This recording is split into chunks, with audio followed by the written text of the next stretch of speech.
we finish mechanical system, electrical system, and liquid level system, we see how do they behave. Now we will see their response. And after that, when we finish the response of this system, we will see how to control them. So from now, we do not deal in general with the specific system. And you say this is electrical system, or this is mechanical system, or this is heat system. We just deal with them a first order system or second order system or higher system. No matter what it is, so we will deal them with their categories. First order, second order, and higher order system.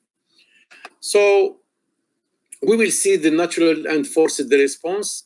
We will see the transient response and steady state response. Basically, I give you these 2 points here. I gave them to you earlier.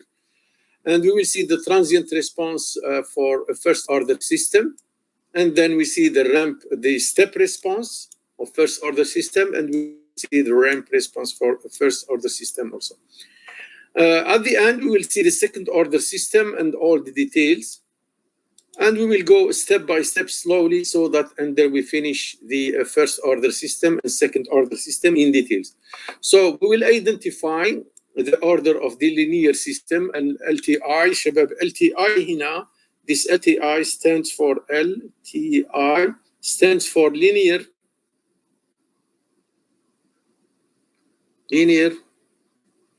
time invariant system. Yani they do not vary with time, invariant system. So, which means a system that is behaving linearly, with time it will not vary, it will not change, it will be always the same. If you come today or tomorrow, you will find it in the same, that they are not changing.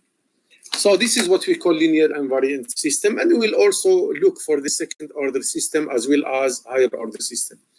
We will obtain also, and we interpret what is the free, step, ramp, and impulse response, because they are signals that we frequently use in our system dynamics and control course.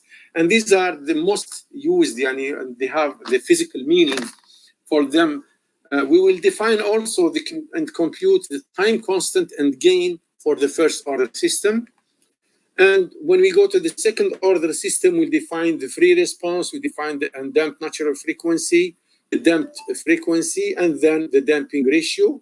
And we will compute the logarithmic decrement, and we will use the time response to estimate the coefficient values in dynamic model. So these are the objectives of this chapter 8. As you may have seen in the lab, the first order system can be characterized by the first order equation, which is in general y dot plus 1 over tau y is equal to some constant times the input. So y dot, the coefficient of y dot will be always 1, and 1 over tau is called the time constant, and k is the gain.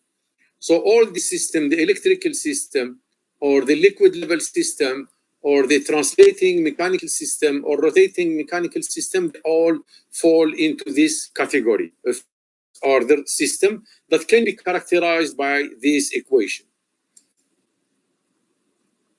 So like for example here, you have seen this in the lab also.